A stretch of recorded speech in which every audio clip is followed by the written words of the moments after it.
What's up, friends, and welcome to another dev interview for the sixoneindie showcase for September 2024.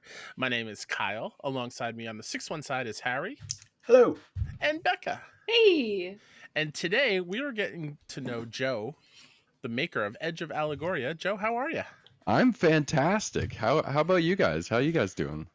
Hanging in. Wonderful. Very good. Very good. It's kind of that weird, like, timey-wimey thing where, like, we're recording this before the showcase is out there. Yeah. So, like, I In know the what we past. filmed is great. I mean, that showcase was so awesome. I was watching it Exactly. just a couple seconds ago, and man. See, you get it, Joe. You get it. First of all, thanks for letting us show off Edge of Allegoria. We were Thanks super excited for to have it. having me. I really appreciate it, man. Yeah. So before we get into the game, why don't you tell us a little bit about you and your journey as a game developer? Well, I was born in. I like long walks on the beach. Actually, like I started just making games as a hobby back when I was a kid. My brother and I would just sort of mess around with Game Maker, and it kind of stuck with me for like years and years and years. And then it was like right in the thick of the pandemic when I was like, you know what, I'm gonna chase my dreams. And I had like a pixel art account on Instagram. I was just like doing some art stuff, and I made a mock-up of like a Pokemon battle, but with a goblin. And it was like, oh shit, oh sorry, I don't know if I'm allowed to swear. You are 100% allowed to. You're Yeah. good. So it's like, oh shit, there's a goblin, it's gonna kill me, I'm so fucked. And it got twice as many likes as I normally got on my Instagram account, which at the time was like 12 as opposed to 6. That was my sign. I'm like, this is what I'm gonna do for the next 3 years. And then it just sort of went from there. I've been just sort of posting development updates, and the community has grown. And then we had the Kickstarter back in February, and that was awesome. And there's like just all this, like now I'm here doing this interview with you guys. Like this, it's so cool. That's awesome. Yeah. What about Pokemon made you want to make like your own version of it? What about Pokemon wouldn't want to make? Yeah, Wouldn't exactly. someone want to make their own version about it? I mean, there's like, don't get me wrong. I love Pokemon. The new games. Mm-hmm. We get it. The old games are like I think that Pokemon Gold and Silver were just like masterpieces. Like those are my favorite of all of the generations. But like I'm an adult now, and being a 10-year-old boy running around catching cute little monsters just doesn't click, the way it used to when I was 10 years old and playing those games. So I wanted to make something that had a little bit more flavor to it, make it a little bit more spicy. Because and there's also like the whole like the cozy games. There's a lot of those. Like I originally wanted to make a farming simulator. And then it turned into this with all the profanity and the innuendos and references and things like that. It was just, I really wanted to kind of turn that whole cozy thing on its head and take the stuff that I loved from my childhood, but make it grown up. And there's a lot of cool story stuff hidden in there. I've played the demo and it's fantastic. I love it so much. Thank you. Can you tell us just like a little bit about the story and kind of what might be going on there without spoiling too much? Without spoiling too much, the demo kind of opens it up, and you can kind of get an idea of what the start of the game kind of it lets you know a little bit about the history of it. Long time ago, a whole bunch of shit happened. There was a big bad evil guy. And then there were these deity sisters that kind of, they were protectors of the land. And as you progress through the story, you kind of learn more about that history of the world, like how it came to be, what happened in the meantime, because there's a whole bunch of lore in the world, just thousands and thousands of years of just stuff that's happened. And as you progress through and you meet these different deity characters, you kind of learn how the world came to be, what it is. Things might not necessarily be exactly what they seem. And it's kind of a mystery that unfolds itself as you go through, with little bits here and there that kind of trickle in. Mhm. That's awesome. Yeah, I know. It's been a minute, Joe, for me playing a Pokemon game. It's been a while, but I know like Harry here Oh yeah. loves them, and like the indie scene has been, I guess, doing what the main Pokemon series isn't doing, and kind of going back to the roots. Like I think of like Cassette Beasts, Hmm. is one of Harry's favorites. So good. So good. Oh, yeah. How do you try to make your own without like leaning too heavily on what they've already done? Well, first, there's no monster catching at all, Cool. period. It's like that's just right out the window. Instead, in this game, you're collecting weapons and armor. Because the way that the level up system works, you're playing as just your one character and you're fighting everything directly yourself. But you have to collect weapons in order to learn battle skills. I took a little bit of inspiration from I used to play Final Fantasy Tactics on Final Hell Fantasy yeah. Tactics Yep. Advance on my Game Mhm. Boy, Mhm. and the collecting the weapons to get the battle skills, and then as you use them, you master them. So I kind of borrowed that mechanic a little bit from there. And as you go through the world, you'll find these different weapons. You can buy them in shops, you can find them in dungeons or whatever, and you collect those instead of collecting monsters. And as you use the skills that come with each weapon, you master it. Once you master it, the stat boosts that you get from those weapons get absorbed into your character's base stats, and then it allows you to grow exponentially rather than just like those incremental updates as you level up. It kind of like gives you a super boost as you go. And there's tons and tons of weapons to find, so you're going to want to like look everywhere. You're going to want to experiment with all the different move sets. Like it forces you have to I spend a lot of time on the attack animations, so I make you watch them at least 5 times to Mhm. master them.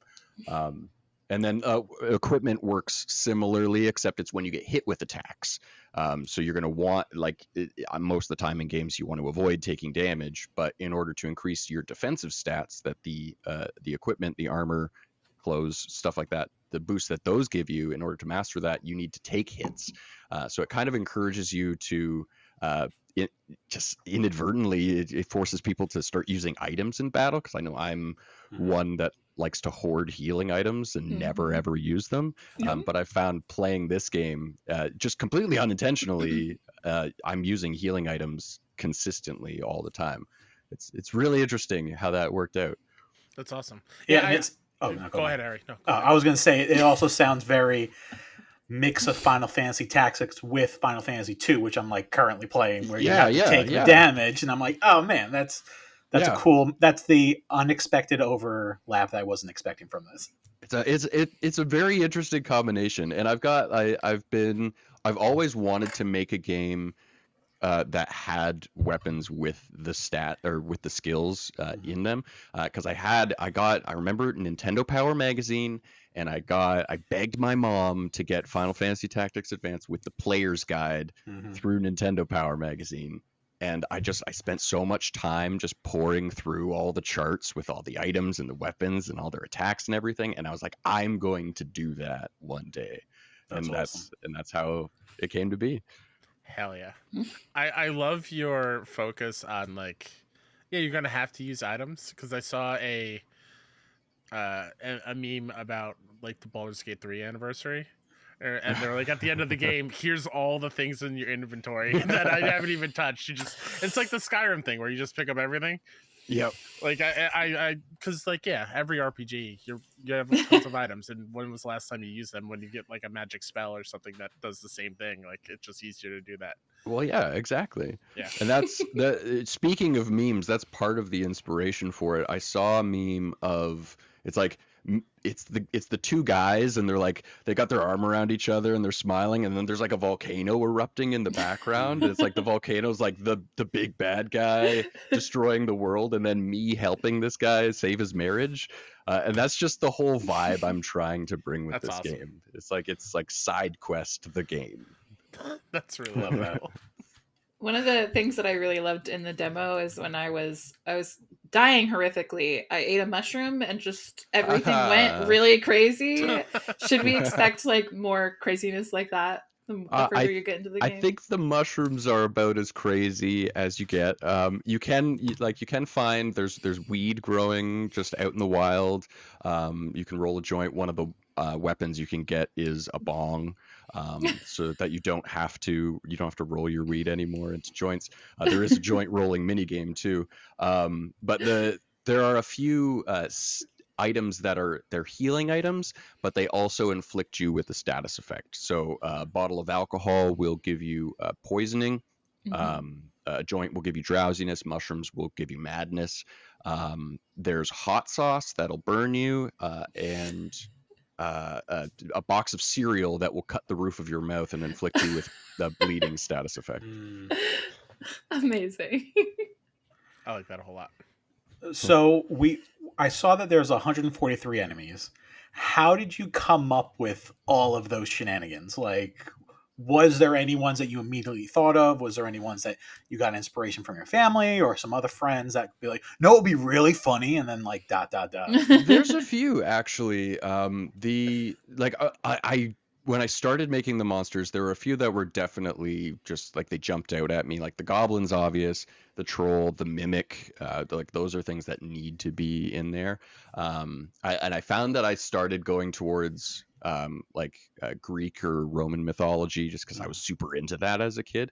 But I remember taking the kids to the public library one day just to let them kind of run around and find some books. And I was like, you know what? I'm going to go to the kids like mythology section and see if I can find something. And I actually found a book with a bunch of different monsters from like all around the world. So there's a bunch of things that I had never even heard of that I've included in the game as well. And then of course there's all the like regular animals that I've kind of tried to. I put a lot of Canadian because I'm Canadian, so I put like there's the moose, there's the goose is a Canada goose, and like the beaver is in there as well. Like there's a lot of sort of nods to where I'm from. But I've also thrown in stuff like there's a jungle, so you get a tiger and an elephant and monkeys and things like that as well. I try to keep it as balanced as possible, so you're not just fighting big strong monsters all the time. Sometimes you'll come across weaker stuff like a duck or like a turtle as you're walking by some water. A little turtle will jump out at you or something. Yeah, and of course the unicorn. There's got to be a unicorn. Which is actually if anywhere in the world where it doesn't matter where you are, if you're walking on one of the routes, there is a 1 in 256 chance when a battle happens that the enemy will be a unicorn. And when you find a unicorn, you're going to want to kill it because it will drop either its horn or some blood, and that is worth a small fortune. So if you want easy mode for the rest of the game, you're going to want to kill that unicorn so you can make as much money as possible. Hot tips. I love that. Like, how do you tweak that? Like the number, like percentages of like rarity of how an enemy comes up. Like, how much dev time spent was like it's not showing up that often. Like, we got to tweak it a little bit. I actually had to change that because it was originally twice as rare, and I was getting it all the time when I was doing my initial testing, and then it just suddenly stopped, and like I was getting lucky all the time, and then it just happened to disappears. And I think I've found the balance of it, but like I spend thousands and thousands of hours in this game doing testing and just playing it because I made this game for me because it's a game that I want to play and I just love playing it. So I just play it for fun. But in all the hours that I've done it, I come across things a little bit more frequently, or I can see when things start to. I should say I'm doing it for testing and research purposes. It's totally for fun, but I've always got my notebook while I'm playing to just like make little notes here and there. So yeah, if the unicorns aren't popping up, maybe I could dial that down a little bit. Right. I know you touched on it earlier about your Instagram account posting like pixel art, whatever, and all that stuff. Why pixel art? What attracts you to pixel art in games, and why not go for a quote unquote modern look? Well, the pixel art has always kind of been my favorite way of doing sort of like computer art. I tried doing a little bit of it when I was younger, but pixel art's just kind of always been there with me. When I first started getting into like animation, I would do. You guys remember those stick figure kung fu fights on like Heck yeah. Newgrounds? Yeah, I used to make So those good. in PowerPoint when I was a kid, of all things, because I didn't have Flash, so I had to look up an animation program, and I found Game Maker. I was like, oh, you can do animation in here, and you can make games. This is awesome. I'm gonna try to get into that, and it was all pixel art, and that kind of just getting my feet wet with the animation in there. It's just like this is just where I belong. Like I don't That's awesome. maybe in the future I can experiment with that, but pixel art's always going to have a special place in my heart. I love a good pixel art.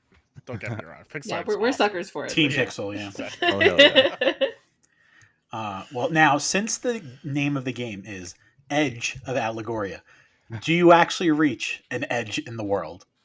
There is, yes. Yes.